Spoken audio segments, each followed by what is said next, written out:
안녕하세요. 저의 이름은 조태연입니다. 오늘은 마가의 인물 구현 그 두 번째 시간으로 제목을 회개와 변화의 동심원 이렇게 정해 보았습니다. 마가복음 1장 4절에 세례 요한이 나와서 죄 사함을 받게 하는 회개의 세례를 전파합니다. 그리고 그에게 세례를 받은 예수께서 1장 14절 15절 갈릴리에 오셔서 선포합니다. 때가 찼고 하나님의 나라가 가까웠으니 회개하고 복음을 믿으라. 자, 마가복음이 1장 문을 열면서 가장 중요한 신학적인 주제는 바로 회개입니다. 마가가 그려내는 인물들 가운데 이렇게 회개하면서 존재가 완벽하게 변하는 그러한 경우들이 있습니다. 순환 사화를 중심으로 어떤 사람들이 정말 예수의 죽음을 계기로 해서 완전히 회개하고 존재를 변화시키는지 오늘은 그 이야기를 여러분들과 함께 나누려고 합니다. 이 부분도 저의 마가 해석에 굉장히 중요한 부분이기 때문에 여러분들 끝까지 잘 경청해 주시면 대단히 감사하겠습니다. 자, 복음의 안과 박, 그리고 인물의 등장. 자, 마가는 이런 인물들을 어떻게 어디에 배치시키고 어디에 위치시키고 어디에 등장시킬까요? 자, 마가복음은 안과 박 이렇게 어떤 이념적인 공간의 구분이 있습니다. 4장 11절이죠. 하나님 나라의 비밀을 너희에게는 주었으나 외인에게는 모든 것을 비유로 하나니. 자, 너희에게는 예수의 제자들이에요. 아마 10분 자의 비유를 말씀하시고 집 안으로 들어가신 것 같아요. 자, 하나님 나라의 비밀을 너희에게는 주었다. 그러나 저 밖에 있는 사람들, those outsiders, 외인들에게는 모든 것을 비유로 한다. 자, 복음의 이야기 세계에는 안과 밖에 어떤 이념적 공간이 존재합니다. 안에 있는 사람들은 누굴까요? 예수님의 제자들이죠. 자, 그들은 예수와 함께 있도록 3장 15절, 14절, 15절 택함을 받았어요. 자, 그들에게는 예수님께서 어떤 해석의 특권을 주셔요. 10분 자의 비유를 해석해 주시잖아요. 길 위에 씨가 떨어졌는데 새가 먹은 것이 무엇이냐? 자, 씨는 말씀이라. 어, 말씀을 들었는데 이것을 완전히 내 속으로 받아들이기 전에 사탄이 와서 그 말씀을 빼앗아 갔다는 거예요. 자, 그러면 씨는 말씀이 되고, 그리고 새는 사탄이 돼요. 이런 그 마가복음 4장 14절부터 20절까지 이런 알레고리적인 해석을 예수님께서 제자들을 위해서 특별하게 주셨어요. 이것은 특권입니다. 자, 내부인들에게는 제자인들에게는 함께 있도록 택하셨고 그리고 비유를 해석해 주시는 특권을 주셨고요. 그리고 제자들뿐만 아니라 그 외에 예수님에게 은혜를 입은 많은 사람들이 안에 있는 사람이라고 할 수 있습니다. 그러면 굉장히 중요해요. 밖에 있는 사람은 누굴까요? 자, 3장 6절 안식일 날 한편 손 마른 사람을 고치실 때에 그대 중심으로 나오라. 그리고 그대의 뜻을 한없이 펼쳐라. 존재를 확장하라. 뭐네 손을 내밀라 이렇게 하시니까 어떤 현상이 나타나요? 바리새인들은 이자가 안식일 날 노동을 하네. 그러면서 밖으로 뛰쳐나갑니다. exhaled. They went out. 그들은 밖으로 뛰쳐나갔습니다. 그래서 헤롯과 결탁해서 예수를 어떻게 죽일까 음모를 꾸미더라. 자, 여기 예, 파란색으로 어, 표기한 바리새인들, 헤롯 이들은 밖에 자리를 잡습니다. 3장 22절 서기관들이 집요하게 예수를 감시하고 조사함으로써 여기에 동조합니다. 여기 보면은 발세불 논쟁이었는데요. 서기관들은 예수님께서 귀신을 쫓아내는 것이 더 센 귀신의 힘을 빌려서 만들어내는 일종의 귀신 노름, 귀신 장난이라는 거예요. 어, 그래서 예수를 비판하고 예수를 죽이려고 하는데 이제 가담하는 거잖아요. 그런데 놀랍게도 예수님의 모친과 가족들이 여기에 동조해요. 이들이 이렇게 말하는 것을 듣고 모친과 가족들, 동생들이요. 멀리 나사렛에서 출발합니다. 자, 3장 21, 2절에서 출발을 해요. 그리고 31절에서 가버나움에 도착해서요. 집 안에 계신 예수를 끌어내려고 밖에 머물면서 사람을 들여보냅니다. 여기 밖에라고 하는 말이 31절, 32절 두 번 반복되고 있습니다. 모친과 가족들도 외부인으로 복음을 시작합니다. 물론 순환사회에 가면 대제사장, 뭐 이런 유대 자치령의 모든 권력자들, 그리고 빌라 총독이나 백부장 같은 로마 제국을 대표하는 사람들, 이들도 모두 다 예수를 죽이는데 합세하고 있습니다. 자, 마가복음에서 존재가 변하는 사람들이 있어요. 외부인이었지만 내부인으로 바뀌는 사람들이 있네요. 이 사람들 굉장히 중요합니다. 바로 이런 것들이 마가복음에서 대단히 어떤 복음의 핵심을 차지하고 있습니다. 예수의 적대자들은 특질과 행위 그리고 역할이 일정합니다.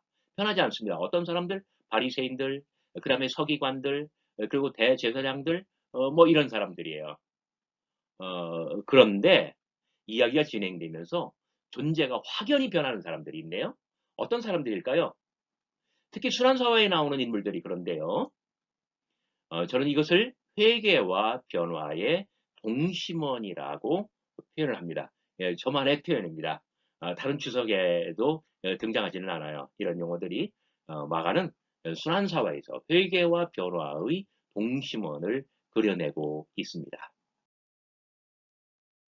회개와 변화의 동심원, 그 첫 번째는 바로 백부장입니다. 백부장의 이야기입니다.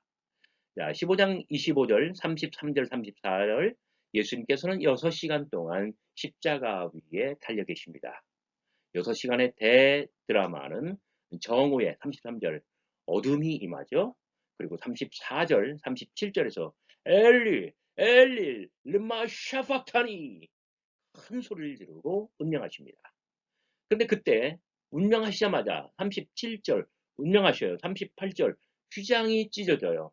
그리고 39절 예수를 향하여 섰던 백부장이 그렇게 숨지심을 보고 이르되 이 사람은 진실로 하나님의 아들이었도다. 신앙을 고백합니다. 그는 누구입니까? 그는 왜 십자가 아래에 있습니까? 자, 백부장이라는 사람이 뭐 하는 사람인가를 알면은 좀 도움이 될 것 같아요. 어때요? 백부장은 로마 군사 체계에서 100명을 인솔하는 군대 장교입니다. 그러니까 아마 대령이나 아니 대위나 소령 그 정도예요. 상당히 높은 군대 장교입니다. 유대 자치령을 대표하는 대제사장과 공회는 사형을 언도하고 14장 마지막에서 그리고 예수를 15장 1절에서 로마 제국을 대표하는 빌라도에게로 넘깁니다. 빌라도는 15장 16절이에요. 프라이토리움으로 온 군대를 소집합니다. 여기 온 군대, 스페이라라고 하는데 로마의 군사체계에서 600명으로 구성되는 군대입니다. 마가복음 5장에 군대 귀신 이야기 나오잖아요. 거로사 광야의 이야기. 거기는 군대라고 번역을 했습니다만은 레기온 6,000명이에요. 그래서 여기 온 군대, the whole, 스페이라, 이 스페이라 10개가 모여야 마가복음 5장에 나오는 레기온, 그 군대가 되는 거예요. 자, 그러면은 이게 600명이라고 하면 백인 부대가 몇 개가 들어가는 거예요? 6개. 그러면 백부장은 이 안에 몇 명이 있을까요? 6명. 그래요. 예수님을 십자가에 못 박아 처형시키던 날, 6개의 백인 부대가 예루살렘을 겹겹이 둘러싸고 아주 물샐 틈 없이 방어하며 그 중에 백인 부대 하나를 시켜서 골고다 언덕으로 십자가를 지고 오르게 하고 그리고 골고다 언덕에서 십자가형을 집행했던 거예요. 바로 그 사람입니다. 여기 백부장은 예수를 죽인 사람이에요. 끔찍하지 않습니까? 자, 그런 그가 예수님 운명의 순간. 자, 예루살렘 성전 안에서는 휘장이 찢어졌어요. 자, 그것은 성전에서의 일이에요. 저 멀리 성전에서. 그런데 지금 여기 골고다 이 죽음의 언덕, 이 해골의 곳에서는 무슨 일이 있었어요?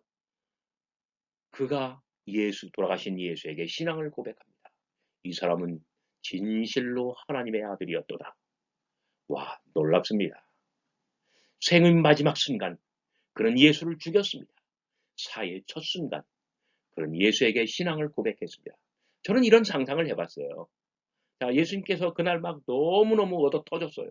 그래가지고 온 얼굴이 다 부어오르고요. 눈도요, 밤탱이처럼 막 부르고요. 근데 예수의 눈에 마지막으로 들어온 사람이 누구냐면 바로 이 사람, 백부장인 거예요. 자, 그런 생의 마지막 순간, 예수께서 살아계시던 생의 마지막 순간, 그런 예수를 죽였습니다. 그러나 예수께서 돌아가시고 바로 첫 순간, 사의 첫 순간, 그런 신앙을 고백했습니다. 그래서 그런 복음의 세계에서 로마 제국을 대표하는 사람이었지만은, 자, 도표로 그려볼까요? 자, 예수님의 죽음, 그 직전에 그런 예수를 죽입니다. 15장 16절 이하에서. 그리고 39절, 그런 처음으로 신앙을 고백합니다. 이렇게 동심원의 맨 안쪽에 이 백부장의 이야기가 있습니다. 회개와 변화의 두 번째 동심원, 그것은 아리마대 요셉의 이야기입니다. 15장 42절부터 47절까지 임종 후에 아리마대 요셉이 위험을 감수한 채 정성껏 예수의 장례식을 치르는 이야기가 등장합니다. 근데 43절에 그를 소개할 때 뭐라고 하나요? 그런 존경받는 공회원이요. 하나님의 나라를 기다리는 자라. 그가 담대히, 당돌하게 이 빌라도의 어떤 궁전으로 들어가가지고요. 빌라도에게 예수의 그 시체라고 번역을 했습니다만은 소마, 몸을 요구합니다. 그랬더니 백부장에게 조금 아까 그 백부장에게 예수가 완전히 죽었는지 확인한 다음에 시체 푸토마를 내줍니다. 바로 그 이야기예요. 자, 그런데 존경받는 공회원이래요. 아, 이 뭐 무슨 뜻일까요? 14장 55절에 예수를 재판하는 장면입니다. 대제사장들과 온 공회가 예수를 죽이려고 그를 칠 증거를 찾되, 여기 온 공회라고 하였습니다. 여러분, 온 공회에 속하지 않는 공회원이 존재할까요? 자, 그날의 만장일치로 예수를 죽이자고 투표를 했다는 이야기예요. 그러니까 금요일 날 오후에 아리마대 요셉이 장례식을 치렀다고 한다면, 자, 금요일 새벽이 아마 목요일 밤에 어, 아리마대 요셉은 이 가야바의 뜰에서 예수를 신문할 때, 예수를 재판할 때에 예수를 죽이자고 표를 던졌던 사람이에요. 그리고 그날 새벽, 성금요일, 예수님께서 돌아가시는 날 새벽에 어, 온 공회와 더불어, 자, 이때도 아리마대 요셉은 여기에 있었고 예수를 결박하여 끌고 가서 빌라도에게 넘겨줬던 것입니다. 아리마대 요셉, 무서운 사람입니다. 예수를 죽이자고 한 사람이에요. 그런데 자, 죽음의 전야와 당일 새벽에 예수를 죽이고자 하였다. 그러나 막상 예수께서 돌아가시자 당신의 뜻을 기리기 위하여 당신의 그 아름다웠던 뜻, 그리고 높았던 의지, 이 숭고한 당신의 그 취재, 이 모든 것을 영속의 바위 무덤에 안장하고 그 당신의 죽음을 기리고 있는 거예요. 무엇입니까? 예수 그리스도 당신의 죽음이 이 사람을 변화시킨 것입니다. 그래서 동심원 맨 안쪽에 백부장의 이야기가 있다면 바로 그 바깥으로 아리마대 요셉의 이야기가 두 번째 동심원을 그려내고 있습니다. 자, 15장 1절, 그 다음에 14장 55절, 여기에서는 예수를 죽이자 하는데 막상 예수님이 돌아가시니까 여기에서는 어떻게 해요? 예수님을 바위 무덤에 안치하고 있습니다. 동심원의 세 번째 이야기는 알몸으로 도망한 청년입니다. 여러분들 알몸으로 도망한 청년 많이 들어보셨죠? 누굴까요? 마가? 여러분들 그렇게 알고 계시죠? 이 사람은 어떤 사람이에요? 최고로 수치스러운 사람? 아마 여러분 그렇게 아마 알고 계실 거예요. 자, 예수께서 체포되시는 그 절체절명의 순간, 겟세마나의 밤은 깊어만 갑니다. 14장 50절, 함께 있도록 부름받은 제자들이 다 도주했습니다. 그들은 함께 있도록 부름받았으나 도주하여 함께 있지는 않습니다. 바로 그때였습니다. 한 청년이 동산에 나타납니다. 51절 52절, 한 청년이 벗은 몸에 배운 이불을 두르고 예수를 따라가다가 무리에게 잡히매 배운 이불을 버리고 벗은 몸으로 도망하니라. 여기 배운 이불은 조금 아쉬운 번역입니다. 아까 아리마대 요셉의 이야기에서 제가 언급하지는 못했지만 그는 예수의 시신을 감싸기 위하여 시장에 나가서 세마포를 삽니다. 그 세마포, 센돈, 여기 배옷이불이라고 번역한 것이 바로 센돈, 동이라는 것입니다. 자, 한 청년이 몸에 이 세마포를 두르고, 다시 말해서 벗은 몸에 세마포 옷을 입었다는 거예요. 그리고 예수를 따라갑니다. 요거 굉장히 중요합니다. 어때요? 이때 제자들은 다 도주했잖아요. 바로 앞절에서. 그런데 끌려가는, 형장의 이슬로 사라지기 위하여 끌려가는 예수를 따라간다는 것은 무엇을 뜻하나요? 마가복음에서 따르다, 아콜루세오, 영어로는 to follow. 이 말이 나오면 진짜 제자라는 뜻이에요. 그는 예수께서 잡히시던 밤, 죽음의 언덕, 그 절체절명의 순간에 형장으로 끌려가는 예수를 그가 따르고 있습니다. 이유는 무엇일까요? 우리는 이름도 모릅니다. 뜻도 모릅니다. 하지만 그도 목숨을 걸고 따랐지만, 그러나 호련히 죽음의 세력이 등 뒤에서 덮쳐왔을 때 그는 그만 도주하고 말았습니다. 그런데 왜 알몸이 되었을까요? 등 뒤에서 호련히 죽음의 세력이 덮쳐왔는데 잡은 것은 몸이 아니라 옷이었던 거예요. 세마포였던 거예요. 그러니까 반사적으로 몸이 빠져나왔고요. 그리고 막 죽을 힘을 다하여 막 정말 그렇게 달아난 거예요. 근데 아득히 따라오는 소리가 멀어지고 더 이상 들리지 않았을 때 그런 몸을 은닉한 채 스승의 일이 생각나 뒤를 돌아다봅니다.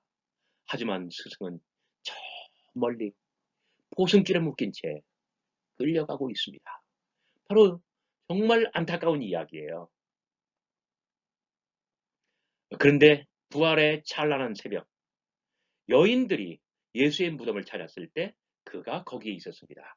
16장 5절, 무덤에 들어가서 흰옷을 입은 한 청년이 우편에 앉은 것을 보고 놀라매.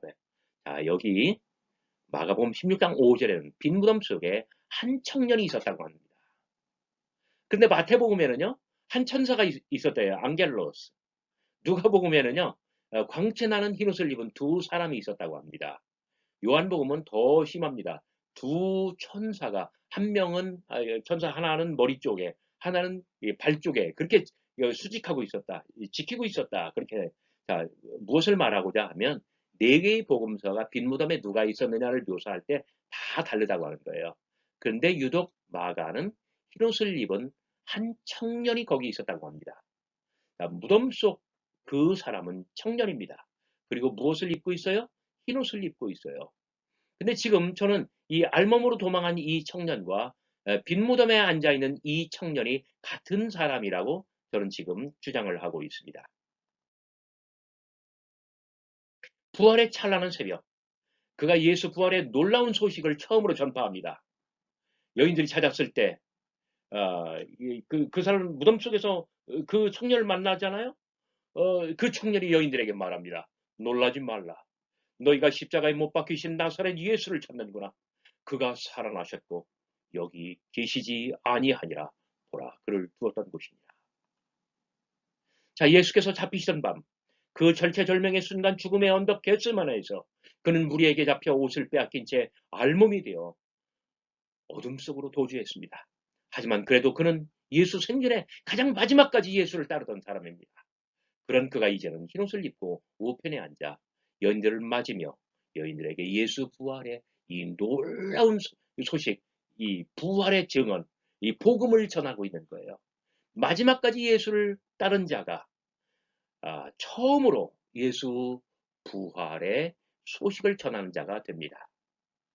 자, 왜 여러분들 궁금할 거예요. 그럼 아까 그 청년, 도망한 청년, 알몸 청년, 그 청년이 이 청년이라고 동일인이라고 주장할 근거가 뭡니까? 거기 네아니스코스, 영맨, 바로 그 말이 동일하고요. 그 다음에 벗은 몸에 세마포를 두르고 있었다. 그 다음에 흰옷, 우편에 앉아 흰옷을 입고 있었다. 페리베블레이메노스, 동일하게 옷을 입고 있다. 현재 분사형으로 썼네요. 그 두 개의 용어가 동시에 등장할 뿐만 아니라, 이것은 뭐냐면 한 동일 인물의 두 가지 실존이에요. 여러분 어때요? 같은 사람이 옷을 빼앗겼어요. 그래서 알몸이 된 거예요. 근데 나중에 보니까 그 사람이 옷을 입고 지금 여기에 나타나고 있는 거예요. 여러분 구약 성경에 이러한 사례를 이런 이야기가 있는데 알고 계시나요? 누구의 이야기일까요? 맞습니다. 요셉의 이야기입니다. 형들에게 모함을 받고 그러나 죽음은 면한 채 알몸이 되어 옷을 빼앗기고 알몸이 되어 멀리 이집트로 팔려갑니다. 그런데 애굽에서 이집트에서 대풍년을 맞이하고 곡식을 쌓아두었을 때에 형들이 찾아가잖아요. 그래가지고 막 저 멀리 저 높이 계신 그 사람이 막 자기들을 불러요. 근데 그 사람이 세마포를 입고 그 번자에 앉아 있어요. 그리고 막 있는 힘껏 다해서 소리를 질러댑니다. 내 이놈들, 내 이놈들 뭐라고 해요? 너는 이름이 뭐냐? 너는 막 물어보는데 꼭 나이 순서대로 물어보네. 우리를 다 알고 있는 것 같아. 자, 요셉의 이야기서 옷을 빼앗긴 것은 그 사람의 지독한 실패, 그리고 수치를 뜻합니다. 옷을 입고 좌정에 있다는 것은 무엇을 뜻합니까? 그가 재기에서, 완전히 재기에 성공해서, 그리고 어떤 명예와 무엇을 누리고 있다는 것을 뜻해요. 자, 회개와 변화의 동심원, 안쪽에는 백부장, 가운데는 아리마대 요셉, 그리고 그를 두르는 것이 바로 알몸으로 도망한 이 청년, 빈무덤 속의 이 청년입니다. 옷을 빼앗겼죠? 옷을 입고 예수 부활의 첫 번째 증언자가 되고 있는 거예요. 자, 동심원의 맨 바깥쪽에 예수의 모친과 가족들이 자리합니다. 해골의 곳 골고다 언덕에는 세 개의 십자가가 서 있습니다. 가운데 십자가는 예수가 달렸고 왼편으로 우편으로는 두 명의 강도가 달려 있습니다. 자, 골고다 언덕에는 세 개의 십자가가 있고 그 아래 세 명의 여인이 있을 거예요. 세 개의 십자가 아래엔 세 명의 여인이 있습니다. 멀리서 바라보는 여자들도 있는데 그 중에 막달라 마리아와 또 작은 야고보와 요새 어머니 마리아와 또 살로메가 있었으니 문제는 여기 2번 이 가운데 여인입니다. 그가 누구일까요? 그는 모친 마리아입니다. 왜? 야고보와 요새는 6장 3절에 나와 있는 바로 예수의 동생들이기 때문에 그렇습니다. 우리말 성경에 요셉이라고 번역했는데 원어로 보면 요셉입니다. 잘못된 번역입니다. 우리말 번역 잘못된 거 꽤 있어요. 우리가 그래서 전문가의 도움을 받아야 돼요. 자, 야고보와 요새, 예수님의 동생이잖아요. 초대교회는 야고보라고 불리우는 주요 인물들이 너무나 많았어요. 세베데의 아들 야고보와 요한 할 때 그 야고보, 또 예루살렘 교회의 완전한 수장이 된 예수님의 동생 야고보, 요 사람이 바로 그 동생 야고보예요. 그래서 작은 야고보라고 부르는 거예요. 사도 야고보나 알페우의 아들 야고보와 구분하기 위해서. 그러므로 여기 막달라 마리아와 살로메 그 사이에 있는 야고보와 요새 어머니 마리아는 모친 마리아입니다. 자, 어떤 구도가 됩니까? 마가복음은 완벽한 하나의 극장이에요. 이야기 극장, 드라마입니다. 세 개의 십자가 여기에 예수께서 달려 계십니다. 그런데 세 명의 여인들 가운데 가운데 여인이 바로 모친 마리아입니다. 자, 십자가에 달린 아들 예수 아래에서 올려다보고 있는 어머니의 모습. 예수는 정말 얼굴이 다 퉁퉁 부어 있고요. 눈이 막 주먹처럼 부어서 올라와 있어요. 그리고 가늘게 떠 있는 신라같이 가늘게 뜬 그 눈으로 경련을 일으키면서 정말 초점이 맞지 않지만 그러나 이분이 바로 당신의 어머니라는 것을 알고 있습니다. 어머니, 어머니, 내 어머니. 마리아는 어떻습니까? 아들아, 내 아들아, 십자가에서 내려올 수는 없느냐? 마가는 한 편 한 편의 모든 이야기가 이야기 극장입니다. 마가는 이런 아주 정말 놀라운 구도를 펼치고 있는 거예요. 자, 그렇다면 예수의 모친과 가족들은 복음과 이념의 공간에서 원래 밖에 있었잖아요. 그런데 모친 마리아는 막달라 마리아 그리고 살로메와 함께 복음, 예수 이야기 지성소로 들어와 있습니다. 가장 중요한 순간, 예수의 운명, 그리고 지금 40절, 41절 예수의 운명하시는 순간 자리를 지켰고요. 그리고 47절 예수님의 장례식을 바라보고 있잖아요. 그리고 부활의 새벽 그 빈 무덤을 찾아가잖아요. 그래서 이 굉장히 중요해요. 좀 이따 설명하겠지만 자, 비어있는 이 무덤이 예수께서 묻히신 그 무덤, 그래서 묻히신 무덤, 장례식의 무덤이 빈 무덤, 부활의 빈 무덤이라는 것을, 같은 무덤이라는 것을 증언할 수 있는 것은 모친 마리아와 이 여인들 뿐이에요.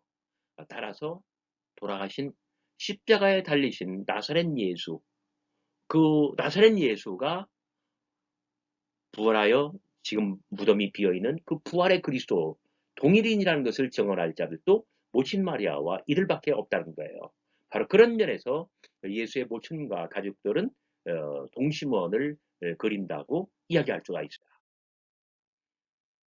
좀 아까 설명한 바로 그거예요. 이것은 예수 부활의 복음과 기독교 기원을 설명할 대단히 중요한, 가장 중요한 단서가 됩니다. 설명한 것처럼 부활하여 지금 비어있는 그 무덤이 사흘 전 그가 묻히신 바로 그 무덤인 것을 증명할 자가 이들밖에 없어요. 그래요. 십자가에 못 박히신 나사렛 예수, 곧 역사적 예수가 오늘 새벽 다시 일으킴을 받으사 부활하신 부활의 그리스도가 되시고 부활의 그리스도가 곧 역사적 예수이시다. 이것을 증언할 자들도 모친 마리아와 여인들밖에 없다는 거예요. 모친 마리아와 가족들은 이렇게 복음의 이념적 공간에서 안으로 진입합니다. 그리고 이야기 지성소에 들어갑니다. 자, 그래서 회개와 변화의 동심원 백부장, 아리마대 요셉, 알몸 청년, 그리고 그 밖으로 바로 모친과 가족들이 등장한다라고 말할 수가 있는 것입니다. 근데 마가복음에서 가장 중요한 것은 예수님과 더불어 제자들이에요. 나의 안타까운 제자들. 이것들 이거 어떻게 할까? 마가복음에서 가장 과격하게 존재가 바뀌는 사람은 바로 제자들입니다. 그런데 부정적으로 바뀌어요. 본래는 내부인으로 부름을 받았잖아요. 하지만 그들은 죽음의 동산 겟세마네 언덕에서 다 예수를 버리고 도주합니다. 함께 있도록 부름을 받았으나 함께 하지 못하는 것입니다. 그들은 일찍이 하나님 나라의 비밀과 해석의 특권을 받았지만 그럼에도 한 비유를 알지 못하여 모든 비유를 알지 못합니다. 4장 13절 너희가 이 비유를 알지 못할진데 어떻게 모든 비유를 알겠느냐. 그런데 하필이면 예수는 비유가 아니면 말씀하지 아니하셨다고 합니다. 모든 것은 비유입니다. 마가복음은 비유의 바다입니다. 그래서 너희가 이 비유를 알지 못할진데 어떻게 모든 비유를 알겠느냐. 그러니까 한 비유를 깨닫지 못했기 때문에 모든 비유를 깨닫지 못할 거예요. 근데 마가복음은 전부 다 비유예요. 자, 항해 이야기, 그리고 먹이심의 기적, 오병이어, 칠병이어. 첫 번째 항해를 통해서는 길 위에 씨가 뿌려진 것처럼 레비아단, 리워야단에게, 사단에게 말씀을 빼앗기는 계기가 됩니다. 두 번째 항해에서는 밤 사경쯤에 예수께서 무리를 걸어 제자들에게 오사 제자들이 그를 보고 유령이다. 예수를 보았지만은 유령이라고 생각해요. 보기는 보아도 알지 못하는 것이죠. 내니 두려워 말라. 자, 호렙산에서 모세에게 여호와 하나님께서 나는 스스로 있는 자 아니라 말씀하신 것처럼 동일한 말씀을 제자들이 귀로 들을 수 있도록 음성을 들려주시나 듣기는 들어도 깨닫지 못합니다. 4장 12절 이는 저들로 하여금 보기는 보아도 알지 못하며 듣기는 들어도 깨닫지 못하게 하여. 자, 항해가 바로 이 비유를 완성하고 있어요. 그래서 세 번째 항해 이야기에서는 예수께서 막 눈썹이 다 쓰고요. 머리카락이 다 꼭대기로 서서요. 제자들을 질책하십니다. 너희가 눈이 있어도 보지 못하며 귀가 있어도 듣지 못하느냐. 또 귀엽지 못하느냐. 너희의 마음이 둔하냐. 자, 이게 마가복음에 나오는 항해 이야기예요. 그리고 먹이심의 기적. 자, 바다와 빵의 이야기를 통해서 이 비유가 완성돼 가고 있는 거예요. 그래서 마가복음의 말미에 가면은 결정적으로 회개 만찬 자리에서 너희 중 하나 곧 나와 함께 먹는 자가 나를 팔리라. 그랬더니 저 말씀이세요? 저는 아니죠. 12명이 다 이렇게 말을 해요. 12 중 하나, 곧 나와 함께 그릇에 손을 넣는 자니라. 그때 보니까요, 누구의 손이 예수의 손과 함께 그릇에 있어요? 가룟 유다. 가룟 유다를 이야기할 때는 순환사회에서 언제나 12 중 하나라고 일컬어집니다. 그날 그 밤에 12 중 하나는 예수를 팔아넘겼습니다. 다른 하나는 3번이나 예수를 부인하는데, 3번째 부인할 때는 저주하며 부인하여 가로되 나는 그를 도무지 알지 못하노라 하면서 자신의 몸에 남아 자신의 인생에 있는 예수의 흔적을 탈탈탈탈 다 털어버려요. 그리고 아까 말씀드린 대로 14장 50절에서 다 그러면 날 살려라 내 빼고 있는 거예요. 제자들은 내부인으로 이야기를 시작했으나 이야기의 끝에서는 외부인으로 전락합니다. 이것이 바로 마가복음의 수수께끼입니다. 마가복음은 예수님의 제자들을 부정적으로 묘사하는 유일한 작품입니다. 이것이 가장 아주 마가복음의 큰 특징이고 마가복음을 아주 정말 신구약 66권 가운데 가장 수려한 작품으로 만들어주는 그 문학적인 천재성이에요. 그것은 한마디로 말하면 메시아 비밀이라고 말할 수가 있습니다. 예수 이야기 마가를 절정의 아주 초절정의 문학작품으로 탄생케 하는 것은 이른바 메시아 비밀의 문학적 동기가 그 안에 살아 숨쉬고 있기 때문입니다. 메시아 비밀은 마가복음 안에서 세 가지로 등장합니다. 첫째는 침묵의 명령이에요. 가버나움 회당에서 안식일 날 귀신 들린 자에게서 귀신을 쫓아내실 때 이 귀신이 예수의 정체를 알아봐요? 몰라봐요?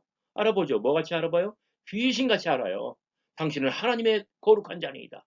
그때 예수께서 막 완전히 뚜껑이 열리셔요. 예수께서는 당신의 정체가 폭로되면 또는 고백을 받으면 극도로 예민해지시고 극도로 분노하며 극도로 폭발하십니다. 베드로가 가이사랴 빌립보에서 주는 그리스도시나 수에이호 크리스토스 You are the Christ 고백했을 때도 예수께서는 대폭발. 자, 조금 아까 설명한 것처럼 모든 것을 비유로만 가르치신대요. 비유가 아니면 말씀하지 아니하신대요. 그런데 비유는 드러내기도 하지만 감추는 수단이 되기도 합니다. 이것이 비유, 그런데 그것을 제자들조차도 몰랐대요. 13절. 너희가 이 비유를 알지 못할진데 어떻게 모든 비유를 알겠느냐. 그러니까 제자들, 예수님께서 가장 가까이에 부르시고 세우신 12명, 그들조차도 오해하고 실패했다는 거예요. 예수의 제자들은 마가복음의 초입에서 무지합니다. 이야기가 진행하면 그들은 오해에 빠집니다. 말미에서는 배반합니다. 그래서 무지에서 오해로, 오해에서 배반으로 점입가경이에요. 갈수록 저들에 대한 부정적인 묘사는 아주 극심해지는 거예요. 무슨 뜻입니까? 자, 이것을 우리가 메시아 비밀이라고 하는데 예수님께서 하시는 말씀의 지혜를 보면은 분명 하나님의 아들이에요. 기적을 행하고 이런 권능을 보면은 분명 하나님의 아들이셔요. 그렇다면 하나의 모순이 발생해요. 모든 면에서 볼 때 예수는 하나님의 아들인데 유대 지도자들은 왜 하나님의 아들을 몰라봤을까? 로마 대제국은 왜 예수를 죽였을까? 그것은 당신이 당신의 정체를 비밀에 붙이셨고 모든 것을 비유로 말씀하셨기 때문이며 가장 가까운 제자들조차도 오해했다는 거예요. 그러니까 예수는 오해받을 수밖에 없는 사람이었다는 거예요. 이것이 바로 메시아 비밀의 이론입니다. 메시아 비밀과 마가문학의 천재성. 여러분 비밀을 끝까지 지킬 수 있나요? 자, 메시아 비밀도 시안이 있습니다. 비밀도 제자들의 오해와 실패도 모두가 다 예수님의 죽음과 부활에 대한 체험까지입니다. 예수님께서 어떻게 돌아가셨고 어떻게 다시 일으킴을 받으셨는가 부활하셨는가 이것을 알기만 하면 모든 비밀은 다 이제 깨진다는 거예요. 자, 예수님께서 베드로와 야고보와 요한을 데리고 이 세 명의 내밀한 제자를 데리고 변화산에 오르셨을 때입니다. 그들이 산에서 내려올 때에 예수께서 경고하시되 인자가 죽은 자 가운데서 살아날 때까지는 본 것을 아무에게도 말하지 말라. 요겁니다. 언제까지? 인자가 죽은 자 가운데서 살아날 때까지. 그때까지예요. 무덤 속 청년이 말하잖아요. 가서 그의 제자들과 베드로에게 이르기를 예수께서 너희보다 먼저 갈릴리로 가시나니 너희가 거기서 배우리라 하라. 자, 무덤 속 청년이 알몸으로 도망했던 그 청년이 지금 무덤 속에서 찾아온 모친 마리아와 다른 두 여인에게 말을 합니다. 가서 그의 제자들과 베드로에게 이르기를 예수께서 너희보다 먼저 갈릴리로 가시나니 너희가 거기서 배우리라 하라. 어떻습니까? 모친 마리아와 여인들의 발이 달리고 바로 이 말이 저들에게 전해지면 제자들의 눈에서 오해의 비늘이 벗겨질 것입니다. 그러면 드디어 복음은 완전한 소통과 순환을 이뤄내게 될 것입니다.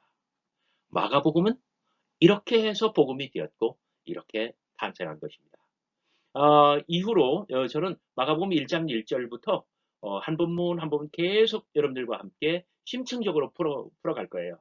그리고 이 본문이 마태로는 어떻게 흘러갔는지 누가복음은 어떻게 됐는지 직접 수평적으로 비교하면서 왜 이런 차이들이 발생하는지 여러분들과 함께 말씀 나누려고 합니다. 여러분 어려운 공부 그러나 가장 보람있고 가장 재미있는 공부 저와 함께 하신 것 대단히 감사합니다. 앞으로도 이 방송, 이 채널, 바이블 온에어 이 채널을 여러분들 사랑해 주시고, 많이 옆으로 전파해 주시고, 그리고 성원해 주셨으면 대단히 감사하겠습니다. 여러분 감사합니다. 안녕히 계십시오.